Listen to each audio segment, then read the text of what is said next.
All right. And we're live for the first time. For the very first Oh time. my goodness. My adrenaline's like pumping right now. I was a little sweaty walking in, and I think I'm sweating more now. So I feel like I've been anticipating this day for a long time, man. it has been a long time. How long? Like a year? Yeah, I think the first time we walked in here was last June? No, last September? No, because it wasn't even last year. It wasn't even a year. Yeah, it was this year. No. COVID was last year. Right. Well, still this year. Still going. I'm going. Yeah, and this year we haven't been here. So has it been over a year? Seems that way. I don't have my other notebook because I have notes of when we came the first time. But yeah, so well overdue. So I'm super excited. All right. Super excited, man. All right. So, I mean, I will let you go first. We're going to introduce ourselves, kind of say what the show is going to be about, our stance on pretty much life in general, and then, go from there is kind of feel our way out. And, yeah. All right. So, just to introduce myself, I go by a couple of different names, but here you can call me Mesee or MeseeMee, whichever you prefer. A lot of people know me as the poet, the artist, the author. I do write as well, so that's another thing I'm notoriously known for.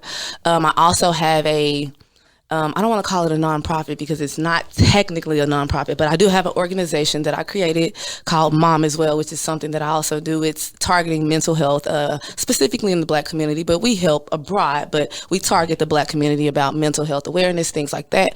Let's see, I do a lot of stuff, man. I dibble and dabble in a lot of good stuff. Let me see, what else? I got super social media, TikTok, Twitter, Instagram. Yeah. It's Mesee_me, and that's MEE with 2 E's for the me. You can find me on Instagram, Twitter, TikTok. All of those are going to be the same. Snapchat as well. And then I'll give you my Facebook here in just a moment. I think that's all I got as far as my introduction goes. I'm going to let you take it away, Dash. Okay. Well, I'm Dash. My social media is not up at the moment. I had some trouble with Facebook from somebody had my password in Florida. Hackers. And of course, now that Facebook and Instagram are connected, that just threw away my whole thing. Oh, yeah. I didn't even think about that. So I lost a lot of my content because I wrote as well. But once I get it back, it'll be at the Dash in Dallas. So Dash in Dallas is going to be my tag.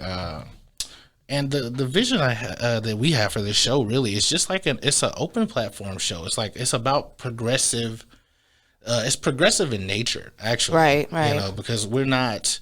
I mean, even though we are pro-Black, I think it's just we are advocating for everyone to be, treated as an equal, for sure. As humans. And so, I'm just here for that. I'm just ready to have fun. So this is going to be our first episode here, and take us into what we're going to talk about. Before we do that, I forgot something that's super important. What's that? I said that I write, right, guys? Yeah. So I got a book coming out, actually. That's something I got to plug. I got to throw that plug in there. Yes, I'm a plugger. I do that. I got a book coming out. Title is Focus the Wake Up. So be on the lookout for that. Very excited about this project. This is something I've been working on for a very long time. Yeah. I'm talking a couple of years now. Something that I've visualized since I was a little kid. So to actually see this start to come together is super exciting, man. And Absolutely. To be able to have a platform where I can talk about it, my God. Man, this is amazing. This is like perfect timing, man. Really super perfect timing. So I'm super excited about that as well. So totally, I had to just plug that. Totally unfiltered. As the podcast game grows, everybody's just having their own opinions out there, and it's so liberating to have that. It's like a safe space. I mean, of course, people are going to attack you from the outside, but you can choose what you let in. I'm so grateful to be not only doing this because this is my dream, right? Right. To be living your dream is one thing, but to be doing it with good people such as yourself is amazing. So, absolutely. Yeah. All right, so you said you want me to hop into the first topic. Yeah. All right, we're gonna go straight. We're gonna go straight there. So, the first topic we're gonna talk about today is actually gonna be the Black dollar. Yes, Black consumerism. Black dollar, yes. He's going to be your technical person, right? I'm going to be your raw, what we call it. We call it the Black dollar. He called it something else, okay? Yeah. It's the same thing, okay? Yeah. So, So this is something that I actually kind of did a little bit of research on for my book, actually, because I was kind of curious about how money flows in our community. I'm one of those people, I watch patterns and I notice how people spend, spending patterns. And I've always noticed, even when I was a little kid, that we spend money fast. Oh, yeah. You give me $5 in 5 minutes, it's gone. Yeah. I've already spent it. If you tell me you're going to give me $5, in my head, I'm already figuring out ways to spend that. Yeah. So that kind of, since I was a kid, that just kind of sparked my interest. So I'm like, okay. Old people used to have a saying for that, be burning your pockets. Yeah, exactly. Money's burning your pockets. We can't even fold the money up because we don't hold it long enough. Shout out to J. Cole, Mo Money. He spent a lot of real knowledge in that song. If you haven't checked it out, one of my favorite songs. Because again, he talked about money in the Black community, which is our topic today, that Black dollar. So one of the things I kind of wanted to get into is, how long you guys think the Black dollar lasts within the Black community, right? Within our own community. And what do you mean by that? I was just about to say, and so for those that don't understand what I mean by that is, you have a lot of Black business owners, right? We have Black people that have products and services, right? Yeah. You shop at Black-owned store, you shop at Black-owned everything. You might be that person that say, I'm going to spend all my money with Black people, right? That's keeping the money within your community. Some people actually, when you're shopping, you may spend money outside of your community. You may go to a different community and buy some, let's just say, some flowers from a certain community. That money has now left your community, which is the Black community, and it's now into this new community. The time between you obtaining this money and spending this money is the amount of time that the money is within your community. Yeah. So with that being said, I actually have to do some research because I'm like, I just know. We helping each other. We support Black businesses. So I just know we keeping the money in our community for a little bit of time at least. Yeah. You would hope. And, part of me growing up, because I grew up Black, right? Right. But there's always this thing where you feel like, oh, if I go to the mall, I'm not going to go to the hood mall. I'm going to go out to Frisco. Exactly. And, you just want to be around that element. It's weird. Yeah. But you know what? Let's be real, though. Those malls have better quality stuff. They have more options. So it's kind of like sounding systematic. We'll go there later. We'll touch on that. Absolutely. So I got a little chart of statistics here, but I kind of want to see what you think before I give the answer. Okay. So I'm going to actually tell you how long dollars circulate within their own community, right? Okay. And then I'm going to have you tell me, before I do that, I'm going to have you tell me how long you think each ethnic group's money stay within their community. All right. Okay. Now, this is probably going to be a little shocking. I'm not going to lie. I was a little shocked. Okay. Okay, so we'll start with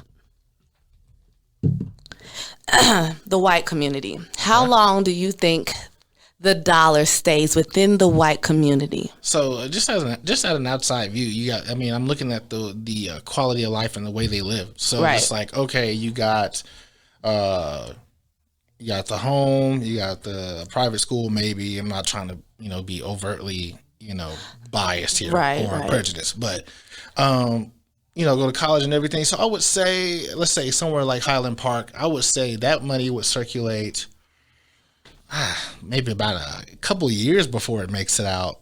Maybe. Oh wow, okay. You got a big span there. Okay, you think a couple of years within their own community. Yeah, maybe. So you don't think they shop outside? Outside of their own community. Honestly, I think that group, select group, has everything they pretty much need.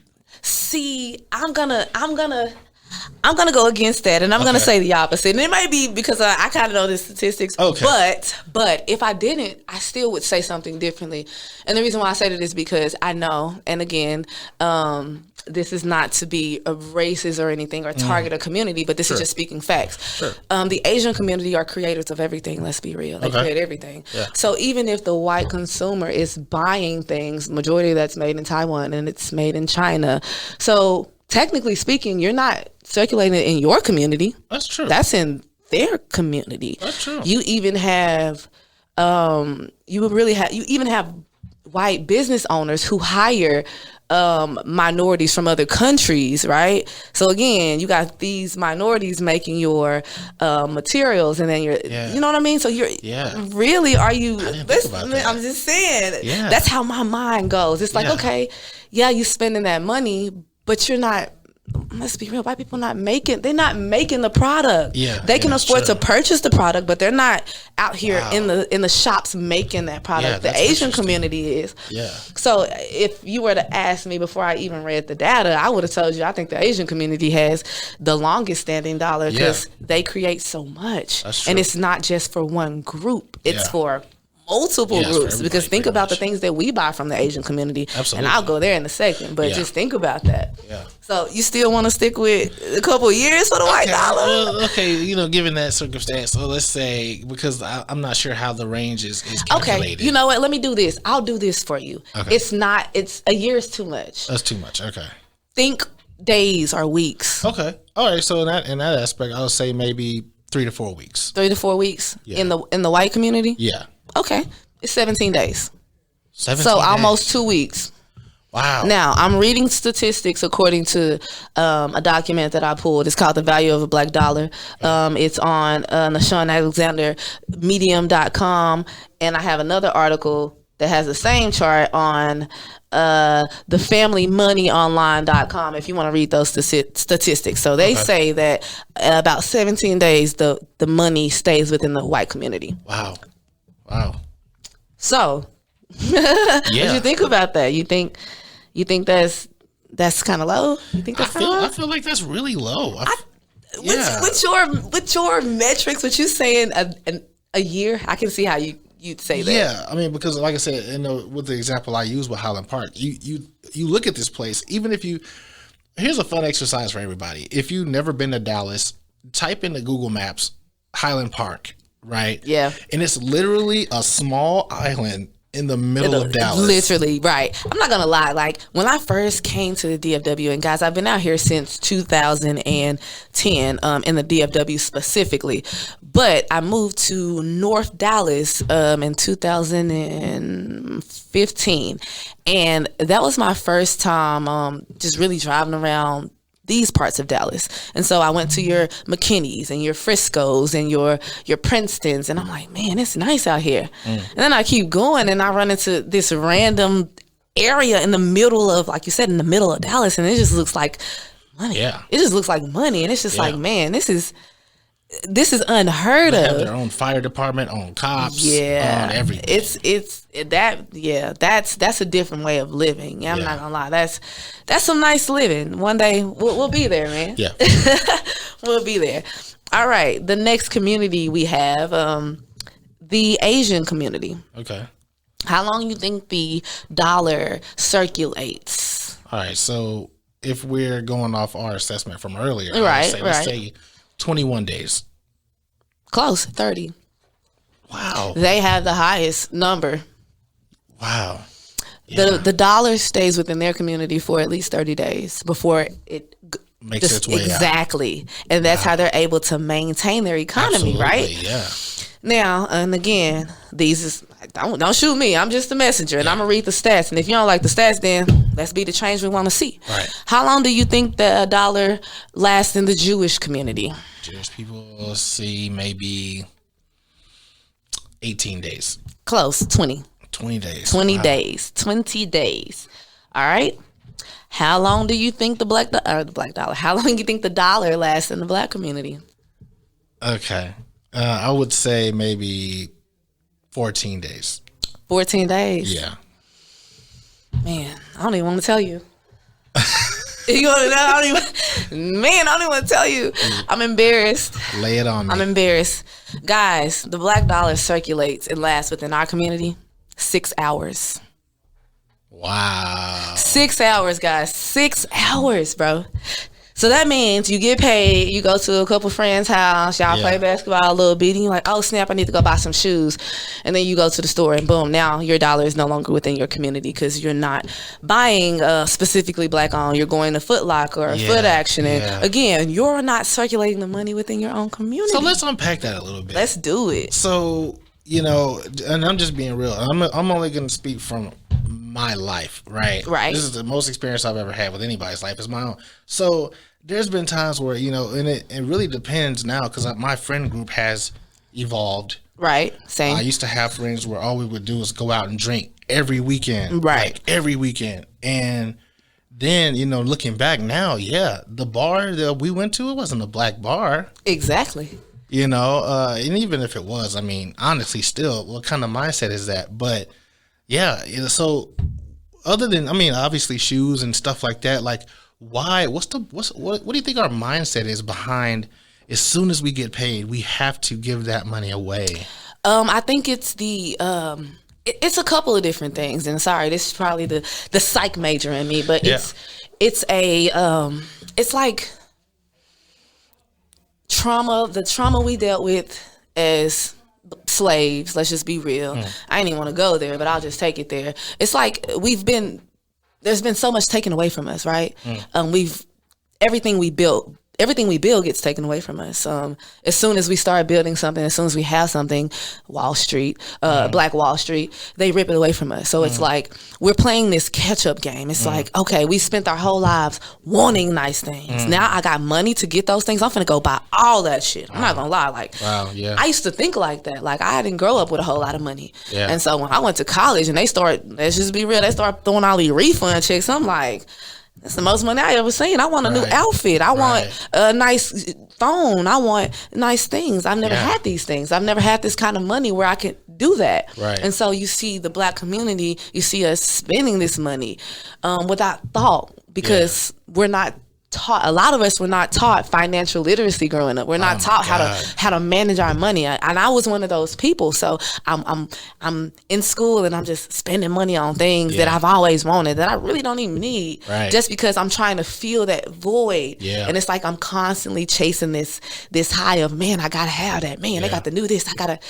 and it's like at some point for me, I had to think like, okay, this ain't getting me nowhere. Like, what about a savings account? Like, what about emergency, money? What about investments? How are you going to keep your money going? You don't want to work a 9 to 5 for the rest of your life. That's How are you going to? And that's when I start digging. That's when I started looking up stuff because I wanted to figure out how to stop that. I don't want to call it a generational curse, but that's really what it is. It's a generational curse. I wanted to figure out a way to stop it so that I can help other people stop it, because the first step is realizing that that's a problem. Right, absolutely. Realizing that getting money and immediately spending it is not always a good thing. Right. You're stimulating the hell out of the economy, but not the Black economy. At the expense of it being expensive. Exactly. And it's like, how do you make other people see it the way you see it or understand it like that? Because you'll have people to tell you, I don't care about the economy. I don't care about stimulating the Black economy. I want my J's. I want my Gucci. I want my... But at the same time, it's like, okay, we're looking at all these material things and we're looking at flashy things. And it's like, it's meaningless at the end of the day. If it came down to it, and I'm just going to be real, we live in this kind of time. If it came down to it where you only had to shop within your own community, what would you do? Because you're buying things from other communities. You're buying from the Asian community. You're buying from the Jewish community. You're buying from the white community. You're buying from the Dominican. You're buying from everybody. So it's like we have to figure out how to keep the money within our community a little bit longer. It makes the value of our dollar stronger. 6 hours is insane. Man, I'm not gonna lie. When I first saw that, I kind of brought a tear to my eye. The first list I saw, which I couldn't find, but I saw a long list, and we were still like the lowest as far as the circulation of our money within our own community, and that's the problem. Yeah, and think about this. So, and this is for anybody in the comments. If we post this as a clip, what is the most money you've ever had in your bank account at one time? I was in college. Yeah. I was in college. Again, refund balling. Yeah. Like 10 racks. 1,000? What? $15,000. Wow. Max. And again, you get that money. Yeah. And you're supposed to pay your bills, like your rent and your books and, stuff like that. Yeah. Well, I'm going to college. I'm a first generation college kid, so I don't have a whole lot of knowledge on how this stuff works. So You put $10,000 in an 18-year-old's account. I'm finna go to the mall. I'm finna go eat. Now, I ain't gonna lie. I wasn't the shopper. Like, I wasn't gonna go shop. Like, I was finna go eat out. I mean, out every day. I mean, lobster. I mean, steak. I mean, shrimp. I was that person, you know? So, nobody told me, oh, you need to save that. Right. Oh, nobody was telling me that, right? Yeah, no. The most I was doing now, this is the one thing I was responsible with. I always pay my rent up. Sure. If I didn't do nothing else. Yeah. But all the rest of that money, I'm blowing that. Wow. And again, nobody teaching me financial literacy and how to budget. And it took me years to get to that point. But if that was something that was introduced to me a little earlier, then I would have managed my money a little differently. And I probably would have been, I know I would be further on in life than I am. But I'm grateful for the journey and the process because I've met people like you who helped me a lot with money management and things like that. So for me, I think our community needs to hear stuff like this. They need to hear how short of a period of time the money stays in our community. That's something I feel like, even if it's not taught in schools, it should be talked about at home. Exactly. But see, the problem with that is it can't be talked about at home if you don't know. That's true, yeah. That's the thing. A lot of people don't know. Like, for example, you didn't even know 6 hours. You thinking 14 days. You know what I mean? Yeah. If you don't know, you don't know. That's why they say ignorance is bliss. Yeah. So if you don't know, as long as the Black community does not know that we're at the bottom as far as the value of our dollar, we're going to keep spending the way we spend. Yeah. Wow. Yeah, I actually saw another pretty interesting statistic on the value of a Black dollar or how the Black consumer helps to stimulate the economy. I read this article that talked about how the Black community, how companies or corporations actually target the African American community specifically because we like to. As soon as we get it. So let's just be real. As soon as they dropped stimulus checks last year, everybody was buying shoes and clothes and food. And it's like, I mean, technically speaking, they needed the economy to be stimulated, but there was other ways. Did you hear about the PPP loans? People buying Gucci and forget Louis. that. I heard about the people buying houses and cars, man. Again, if you don't understand money management, you don't understand that, you do things like that. You go and you buy luxury homes that you can't afford. You go and you live above your means because you don't understand what you're doing. Man, listen, when you helped me get on a budgeting system, I realized how much money I was wasting. Oh, yeah. And it wasn't until I saw my money that I realized, man, you ain't broke. You just don't know how to budget. But the best part about a budget, and people like that, it's like a bad word, right? Right. But the thing about a budget is it's not telling you like what you can't do. Right. It's actually showing you like, here's the money you actually do have to spend. Right. If you just figure out a better way to spend it. Right. Yeah, then you'll be okay. It helps you spend your money better. Like we have this, okay, so I was just telling Chaz this like a couple weeks ago about how my mom, now I will say my mom gave me some money management skills. She gave me what she had. Right. And she was very big on making sure your bills paid. So that's one of those things I do. Yeah. Like, you ain't got to worry about it. Them bills gonna get paid. Absolutely. Now we might have to eat a can of beans, okay? It's okay. But them lights gonna be on. That water gonna be on. We're gonna have a roof over our head. Absolutely. We're gonna have something to drive, right? 100%. That's how I was raised. Yeah. I was not raised to go shopping. That's something that's very new to me. Yeah. Again, my wife tries to help me get better about buying things for myself because I'm always like, okay, no. We got to pay a bill. Yeah. It's like, okay, well, you can afford it. And it's like, okay, yeah, I'm not penny pinching anymore. You know what I mean? It's like, because I budget my money now, I know where things are. Yeah. My mom used to have a checkbook. Let's go old school, right? Yeah, man. But before the debit cards and credit cards, and I know a lot of y'all don't know about that. That was like the 80s and before. Credit cards and debit cards are a very, very new concept for those of you that don't know that. Along with credit scores, all of that stuff popped up around the early 80s. That's not something that's always been around. Do not let these old people, these baby boomers lie to you. They did not have credit scores when they got that mortgage for $200 a month. They did not have credit scores when they bought that $15,000 house. Don't let them lie to you. Yeah. This is a very new concept.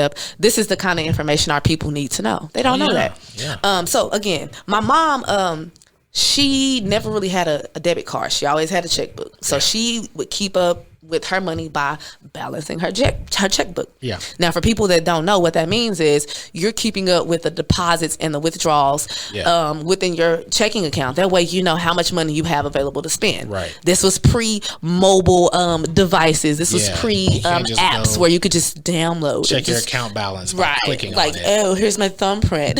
Check my balance. Oh, here's my face. Check. Like, no, you had to.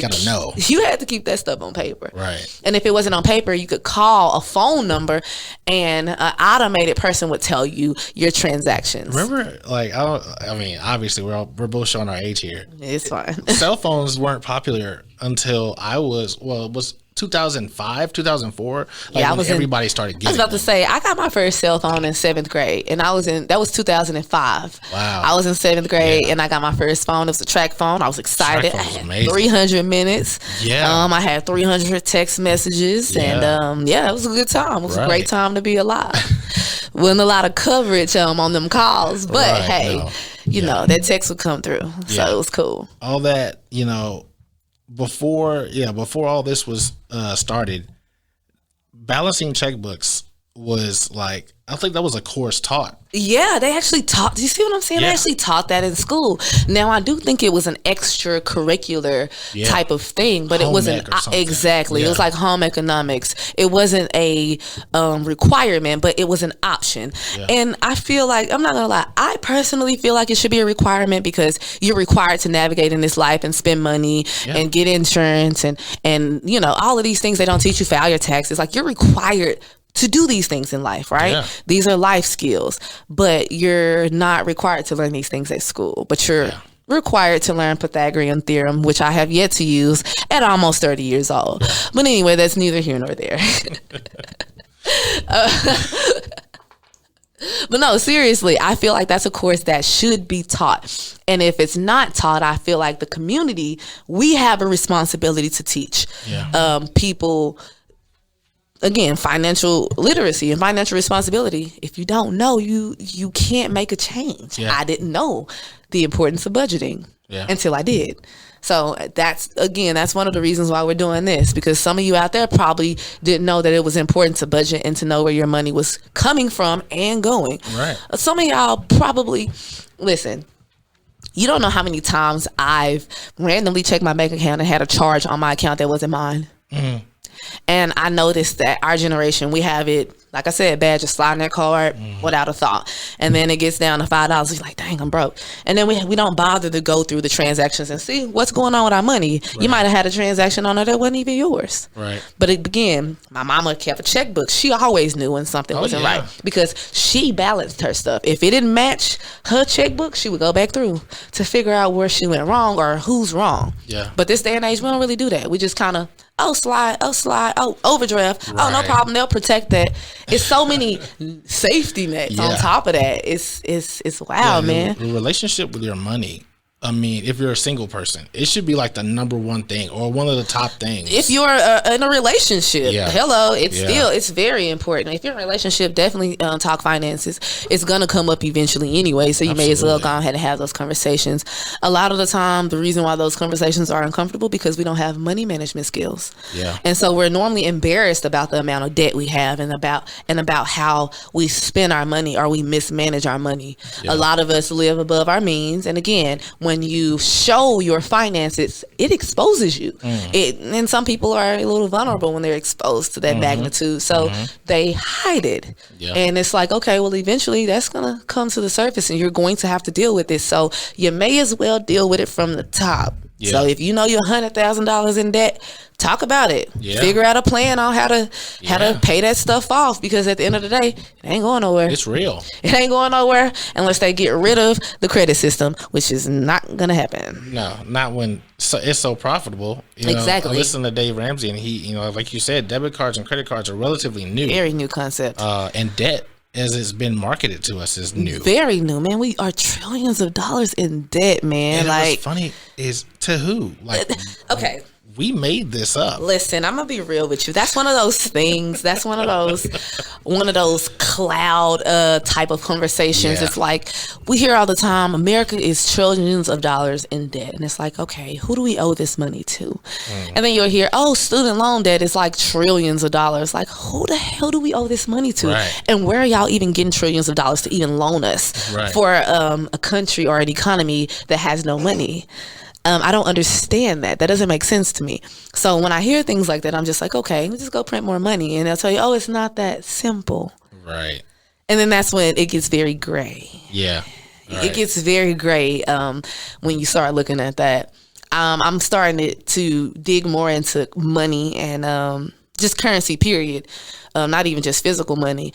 And I started going back to the barter system and how they used to trade skill for skill type thing. And I be thinking about, I got hella skills. Like I should be a zillionaire, forget trillions. I think about that, and I think about how we, in so many ways, we undersell ourselves because of the market we're in. And I saw a TikTok, and I meant to send it to you, about this girl who talked about how freelancing was going to become a popular thing because a lot of companies don't want to pay for healthcare insurance anymore. So they're going to hire freelance contractors. And of course, you can create your own price for whatever you're contracting, but you're not going to have vacation time. There's no more PTO. Because who are you getting PTO from? You're a contractor. Yeah, you don't get paid time off. You just take off. Yeah. So you got to make sure that your contract is, fat enough for you to take care of your expenses. That's true. Still live within your means. Yeah. You have to, and depending on how long your contract is, you have to make sure that money can stretch you over the course of that time. Yeah. And then you have health insurance. They're not going to offer that. That's crazy. So you have to have your own insurance. Yeah. It's not like we have universal health care here. That's true. So that's expensive. And you have there's more corporations moving towards that because it's cheaper for them. They ain't got to pay your insurance. Yeah. Where do I sign up? That's also why they outsource overseas, because it's cheaper. It's true. Way cheaper. And so that's why you have a lot of foreigners on the phones when you call customer service centers, because it's cheaper to have them take the calls than to have an American take the call. For sure. Because I could create a call center and source it out. Yeah. And they give me $300,000, but they may take that same call center in a foreign country and give them $3,000 American dollars. You know what I mean? And it's like, yeah, y'all know how this stuff go, man. Yeah. So I say that to say this: if you haven't been looking into what's going on with the economy, you definitely need to. There's a lot of stuff that's going on that's going to affect us as consumers. So definitely pay attention. Yeah. I was looking at another article also. Again, I read a lot. It's good. Surprisingly, I'm sitting here thinking about this out loud. I'm like, I actually do read. I'll be telling people I don't even read. Yeah, I do. I actually do read. I read a lot of articles because I like to research things, because I like to know what's going on. Yeah. I'm very inquisitive. Like, I just want to know. Like, tell me. Yeah. So I saw an article that talked about the president giving more food stamps. Okay. I don't know if you heard about that, but apparently he's pushing for more food stamps. I don't know if you heard about a couple months ago, he had gave like a couple grand per child. Like, people's getting like $2,000-$3,000 in food stamps. Like crazy. Yeah. People like, oh my God, I got $5,000 in food stamps. Yeah. It's like, girl, what do you need with $5,000 in food stamps a month? Like, come on, man. Absolutely. So I was thinking about this, and I'm like, okay, they need the economy stimulated, but they don't want to provide us with stimulus checks. Yeah, actual money. Cool. Let them figure out a different way to stimulate the economy without getting their fingers dirty.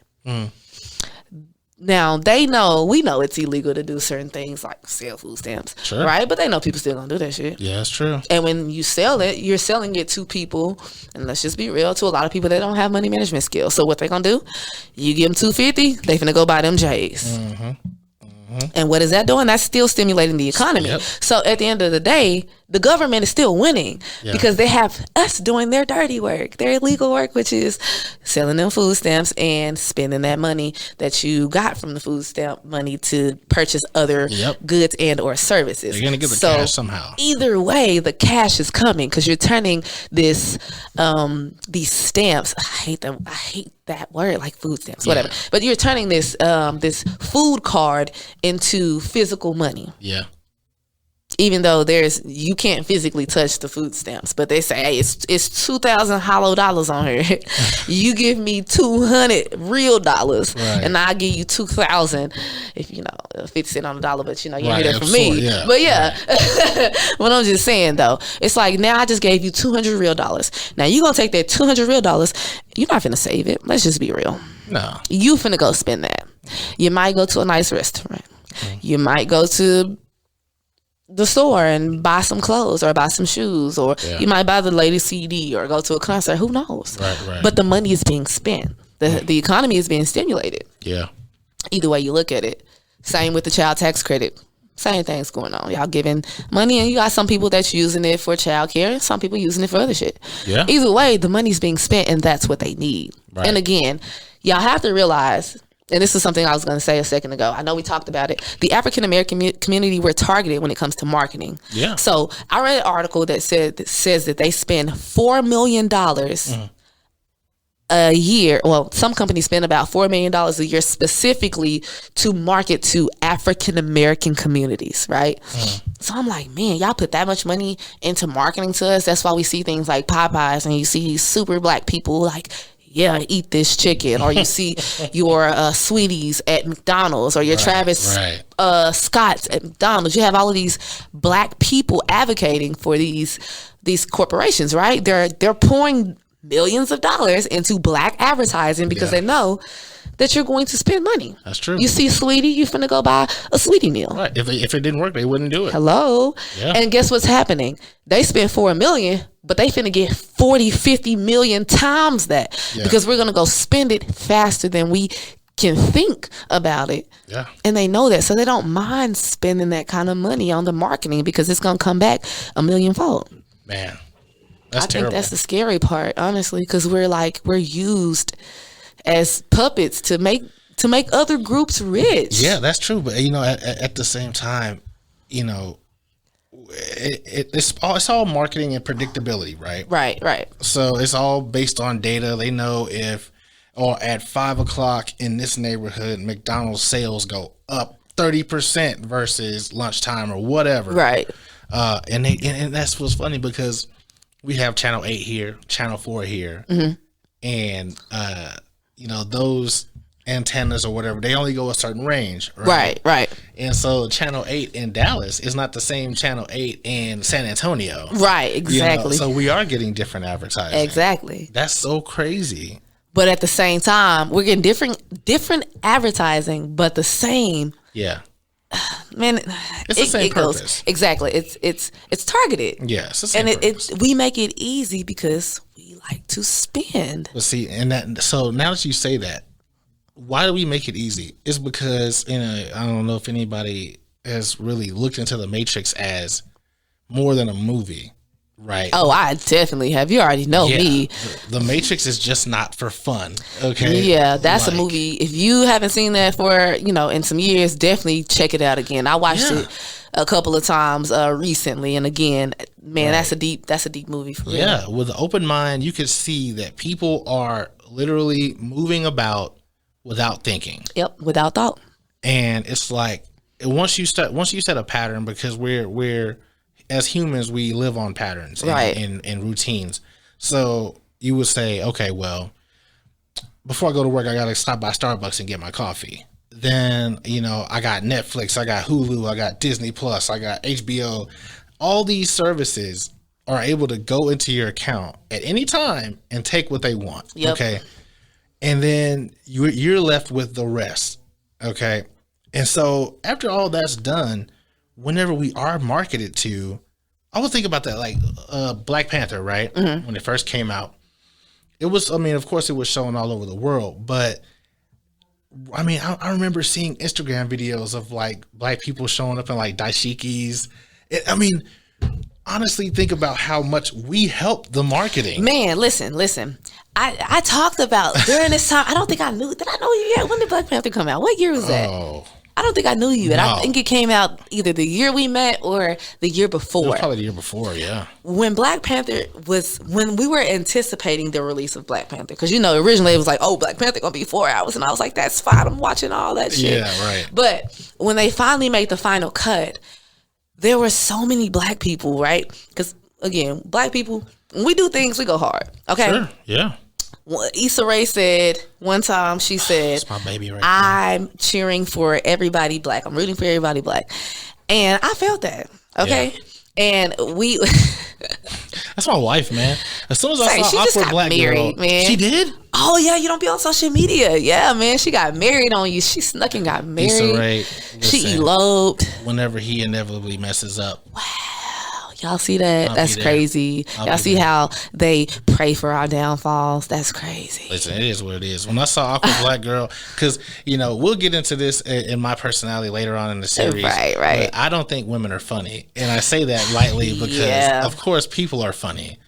But in the comedic genre, there's a running gag that women aren't funny. Yeah, we'll chop that topic up for sure. When I saw on this Issa show. Rae and the first time awkward black girl with the nappy fro, I was just in love already because she made me laugh. So, but go on. I'm sorry. Now I forgot what we was talking about. The Issa Rae me. You Issa Rae me. I know. I didn't know you was gonna go there. Like, oh, I love her. Yeah. Like I didn't know that was happening. That's why I had to go ahead and tell you she got married on you, my guy. Black Panther. Oh yeah, that's right, Black Panther. So, like I was saying, she said she was rooting for everybody black.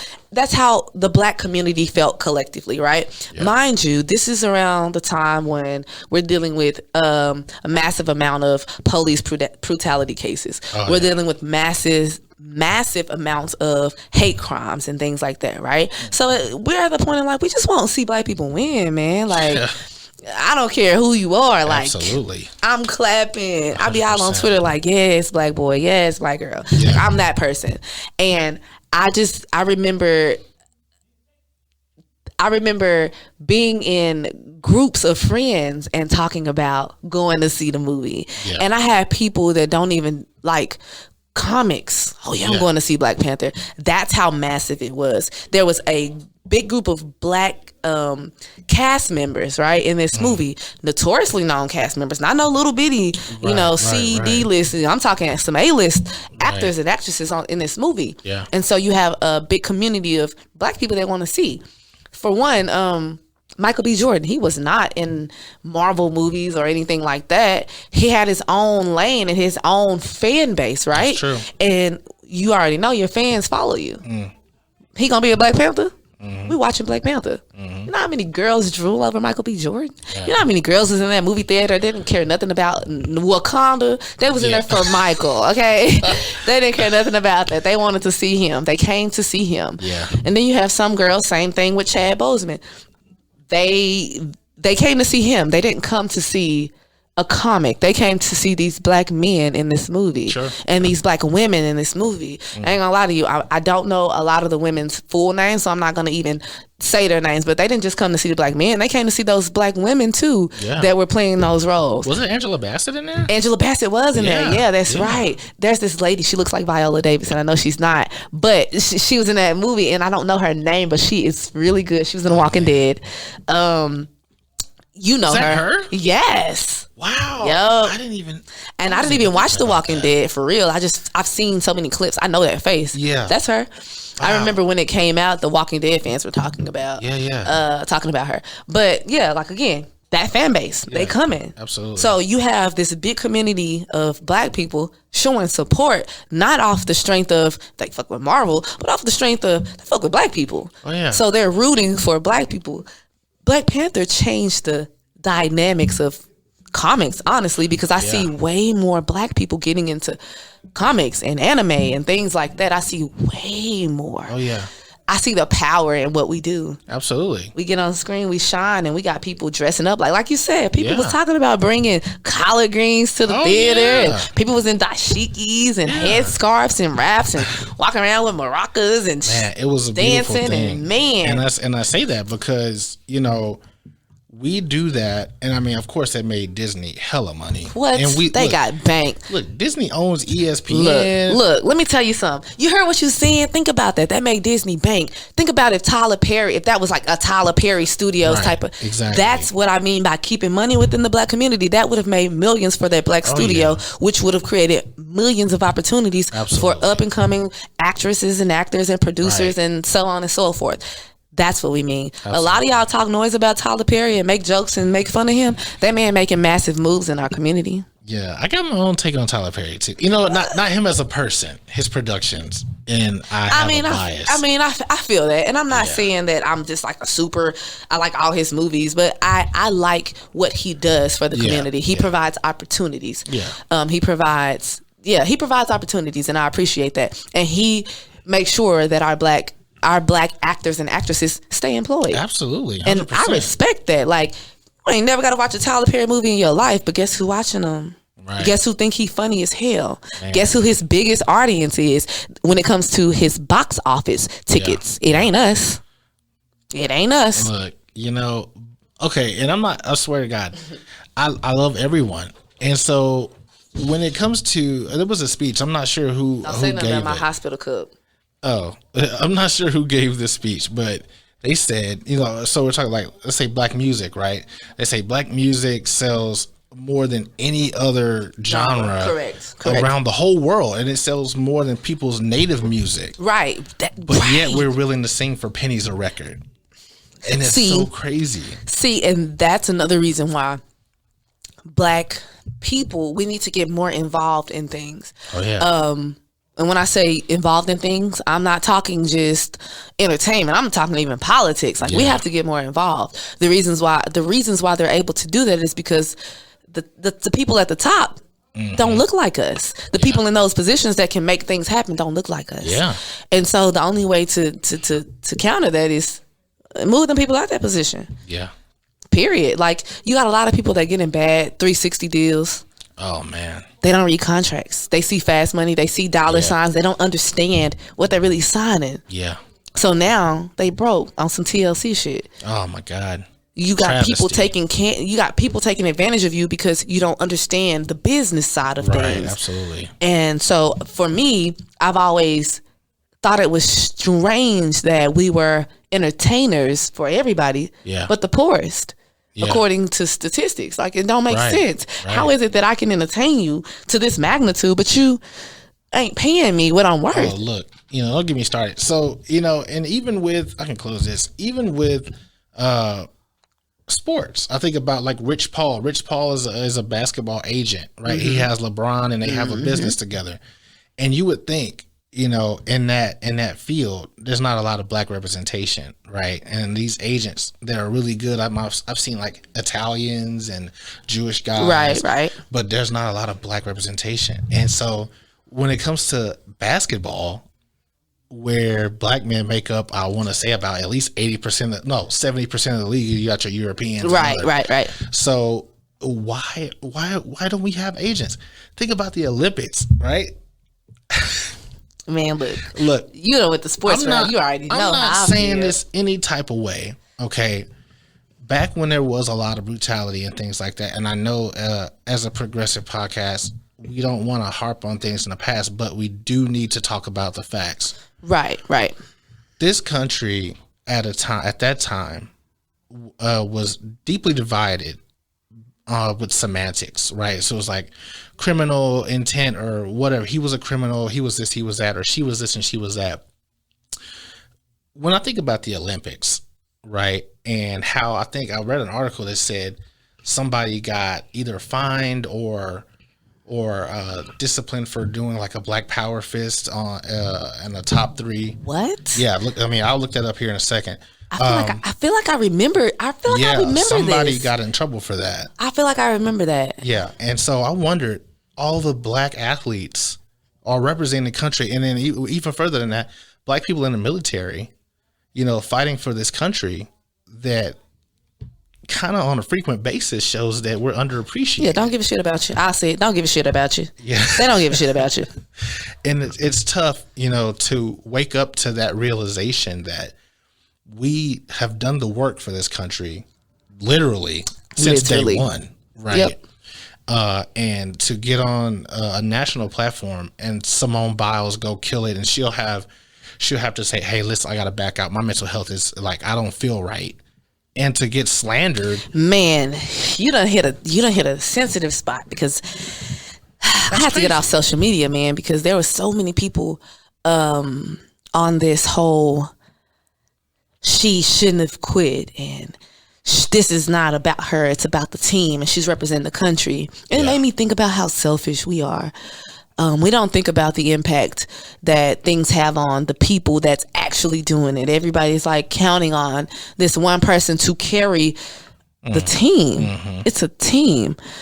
Let's say that she did a flip or a tumble or whatever, and God forbid she breaks something, and she had no choice but to be out. Would you still be saying, fuck that, do it anyway? Right. Your mental health is, if not more important than your physical health, right? Yeah. Because if your mental health ain't right, you can't even physically control your body. But that's a whole nother conversation that's a little deeper than this right here. Yeah. That's that psychology major in me. Y'all might feel that a couple of times slipping. But I'm just saying. We got the whole Sha'Carri Richardson deal. Yeah. But she get the run soon, though. That's good. And I think that everyone remembering how Michael Phelps got down exactly and was able to compete, and that was the argument. And again, we don't try to make things about race, but some things when you look at the facts, it is race. Right. Michael Phelps, and for those that don't know, he was a swimmer. He was a swimmer, a very great World swimmer class. at that, an Olympian swimmer. Okay, he smokes weed, a lot of it, and they still let him swim. Yeah. It was all in the news, but he still swam. Yeah. Hell, Lil Wayne made a whole rap about this man going for the gold. Let's talk about it. They still let that man swim, though. Yeah. He was a white man. Yeah. Just saying. Sha'Carri was a black woman. Yeah. A gay black woman. Great at what she did. Great at what she did. It's not like she took a performance enhancement substance. Right. Yeah, let's be real. That should slow you down. Oh, yeah. If anything, y'all should have been expecting her to run slower. That means she probably can run faster than what she did. If she clean, I'm just saying. Hashtag sober Sha'Carri. You know, hashtag Don't trend. she's still running. Absolutely. She's still gonna get Super to proud run. of So her. She's from Dallas. yeah, so Dallas stand up, man. immediately she's in top 10 for me. I'm not even from Dallas, but I live out here. I've been out here for 11 years now. So Dallas stand up. Yes. For sure. Shout out to Sha'Carri out here making things happen. Yeah, representing for Dallas is for sure. But I mean, even though we got a little bit off track here, honestly, with black consumerism, you know what? I closed this, but I want to read this one thing. Go ahead. Here your It takeaway. says, black consumers are the number one ethnic group in watching live TV, playing game consoles, smartphone media consumption, and streaming audio. Okay? I can believe that. So we're number one at receiving this information. Right. Okay.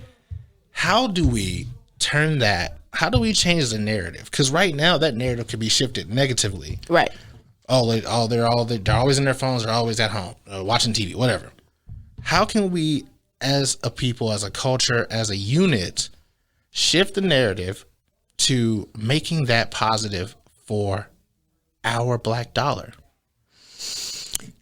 I mean, we could share anything. Sharing is a click of a button, but somehow it's like a community action. It's like, now what? Honestly, we got to figure out a way to get actively involved in the community. It's one thing to share a post, like you said. It's one thing to click a button and watch a YouTube video, but getting out here in the community, like physically getting out here in the community and talking to people. Because again, you got a lot of people that are not going to tell you they need help because they're embarrassed. They don't want to ask for help. They're scared. They're shy. Whatever the case is. Sometimes you just got to lay things out in front of people. Yeah. I've been in the space where I want to do community work. Like I just want to get out in the community, knock on doors like they used to do back in the day. Like, hand out information. Like, hey, we from whatever group that we decide to come up with the name. Let's just say for the sake of this conversation, we from the flight group. Right. What we do is we help black families become financially literate. Here's what we do. Here's what we offer. Like, I don't know, like something like that. Right. Even if we hold like a free seminar and we post bulletins everywhere to let people know to come to this seminar to learn about economic stability or financial literacy or whatever the case is. And in those meetings, of course, we'll talk about the value of a black dollar and show them the numbers. Yeah. Again, if people don't know, right.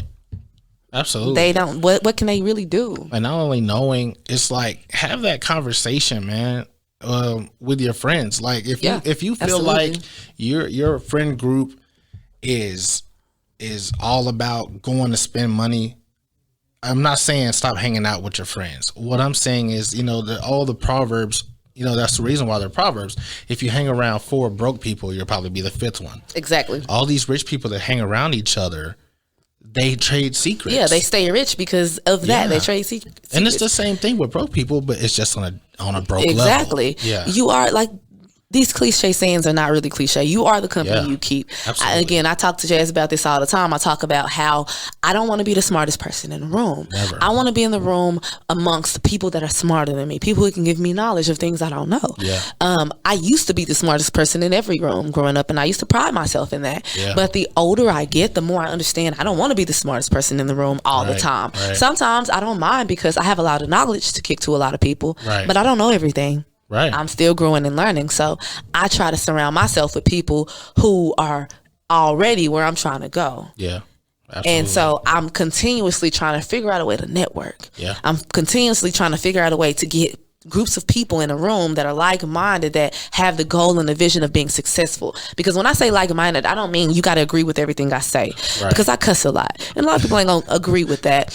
But okay, it's not gonna change what I said. Right. I'm not looking for you to agree with me. I'm looking for people that want to be successful, because you can probably kick me some knowledge that I don't know, and vice versa. Absolutely. And then we'll be able to learn and grow from there and share the knowledge. Right. That's a goal of mine. Right. But you got a lot of people out here that ain't willing to share secrets, or you got a lot of people that want you to pay for the secrets. I give a lot of free game.